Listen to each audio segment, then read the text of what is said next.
جی بچوں، آج جو ہے ہم لوگوں نے پڑھنا ہے حضرت عمر رضی اللہ تعالیٰ عنہ کا نظام حکومت۔ اس سے پیچھے جو ہے ہم لوگوں نے پڑھا تھا اسلامی نظام حکومت جو ہے کہ اسلام جو ہے وہ کس طرح سے ہمیں جو ہے ایک اچھا نظام فراہم کرتا ہے حکومت کرنے کے لیے۔ ٹھیک ہے، اسلام کس طرح سے ہمیں جو ہے وہ گائیڈ کرتا ہے کہ ہم جو ہے اپنے کسی بھی ریاست کے اندر یا کسی بھی ملک کے اندر جو ہے ہم ایک اچھا نظام حکومت قائم کر سکیں۔ ٹھیک ہے، تو آج ہم لوگوں نے پڑھنا ہے حضرت عمر رضی اللہ تعالیٰ عنہ کا نظام حکومت۔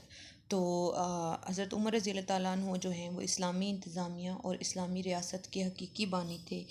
آپ رضی اللہ تعالیٰ عنہ نے انتظامیہ میں نئی اصلاحات نافذ کیں اور انتظامی نظریہ و عمل کا صحیح تصور پیش کیا۔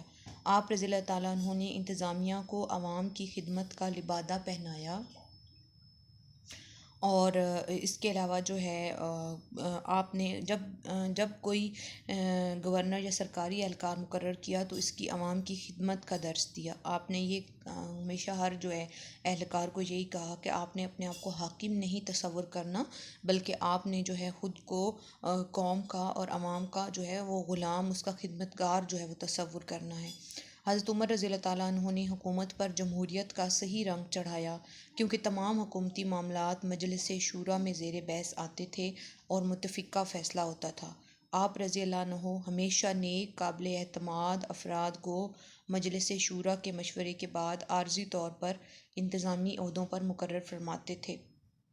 اگر وہ اپنی اہلیت ثابت کرتا تو مستقل کر دیا جاتا، ورنہ گھر بھیج دیا جاتا تھا۔ حضرت عمر رضی اللہ تعالیٰ عنہ حکام کا سخت احتساب کرتے تھے۔ آپ رضی اللہ عنہ کا احتساب کا طریقہ بڑا انوکھا تھا۔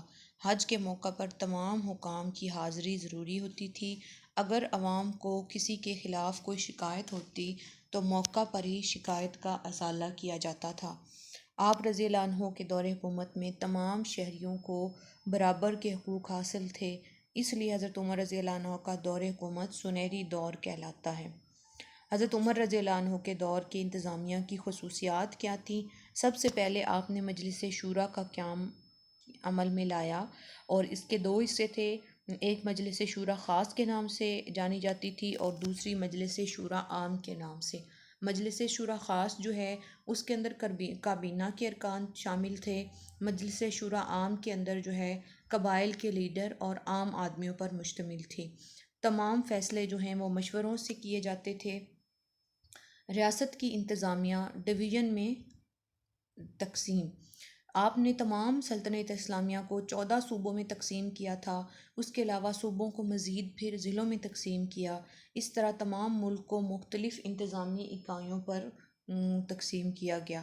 آپ رضی اللہ عنہ نے ہر صوبے میں بہت سے سرکاری ملازمین، مثلاً ولی، کاتب الخراج، صاحب الاحادیث، صاحب البیت المال، قاضی اور عادل مقرر کر رکھے تھے۔ اس کے علاوہ مرکزی حکومت جو تھی وہ آپ کے دور میں بہت زیادہ مضبوط تھی۔ اس میں بے شمار محکمے شامل تھے، اور ان محکموں کے اندر جو قابل ذکر تھے وہ دیوان الجند، دیوان الانشاء، دیوان الخراج، وقف کا محکمہ اور شکایتی مرکز وغیرہ شامل تھے۔ مرکزی حکومت کے تمام محکمے عوام کی خدمت کے فرائض سر انجام دیتے تھے۔ اس کے بعد ہے انتظامیہ کی پالیسی۔ حضرت عمر رضی اللہ تعالیٰ عنہ نے اپنے دور حکومت میں بہت سی انتظامی پالیسیاں بنائیں، ان کا ذکر درج ذیل ہے۔ سب سے پہلے تھی دروازہ کھلا رکھنے کی پالیسی۔ آپ نے جو ہے تمام حکام جو تھے، گورنر تھے یا دیگر اہلکار تھے، ان کو ہدایت کر رکھی تھی وہ عوام کے لیے اپنے دروازے ہمیشہ کھلا رکھیں اور مظلوموں کی جو ہے وہ داد رسی کریں۔ پھر احتساب کی پالیسی آپ نے بنائی ہوئی تھی کہ جو بھی حکومتی کارندہ تھا وہ جب بھی مقرر ہوتا تو اس کو ایک تقرر نامہ اور دیگر ہدایات اور ذمہ داریاں دی جاتی، اور سرکاری افسر جو ہے اپنے علاقے میں جاتا اور لوگوں کو اکٹھا کرتا اور اپنا حکم نامہ پڑھ کر سناتا تاکہ لوگوں کو اس کی ذمہ داریاں معلوم ہو جائیں۔ تقرر کے وقت اس کی جائیداد وغیرہ کا ریکارڈ بھی رکھا جاتا تھا۔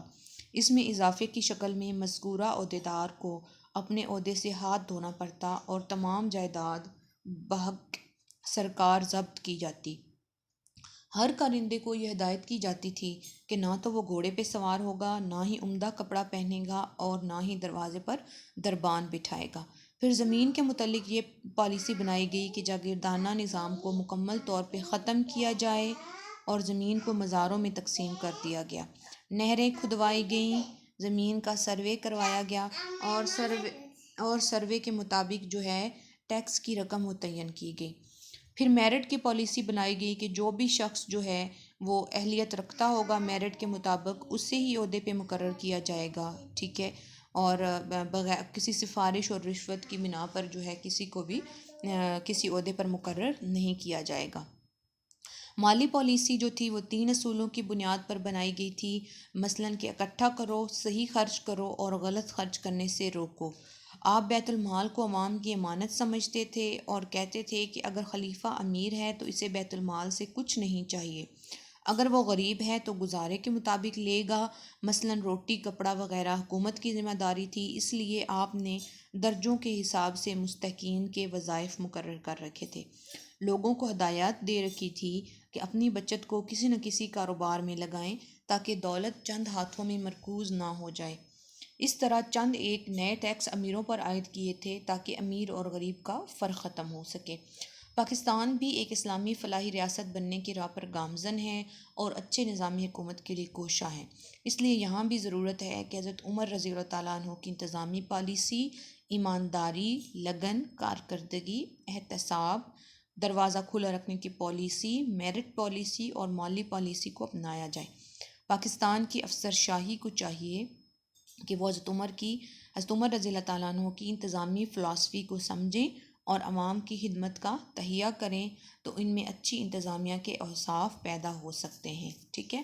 یہ تھا ہمارا آج کا ٹاپک، جس میں یہ بتایا گیا کہ کس طرح سے حضرت عمر رضی اللہ تعالیٰ عنہ نے ایک بہترین اسلامی ریاست کی بنیاد رکھی تھی، اور آج بھی جو باہر کے ممالک ہیں وہاں پہ حضرت عمر رضی اللہ تعالیٰ عنہ کے بنائے گئے اصولوں کو اپنایا جاتا ہے، اور اس طرح سے وہ تمام اسلامی اصولوں کو اپنا کر دنیا کے اندر کامیابی حاصل کر رہے ہیں، ٹھیک ہے۔ تو لیکن اگر ہم قرآن و حدیث کے علم جو ہے اس کے اوپر عمل کریں اور اپنے جو اوصاف ہیں ان کو سامنے رکھتے ہوئے جو ہے اپنے اسلامی اصولوں کو اپنائیں، ٹھیک ہے، تو اور انتظامیہ کے اندر جو ہے حضرت عمر جیسے بہترین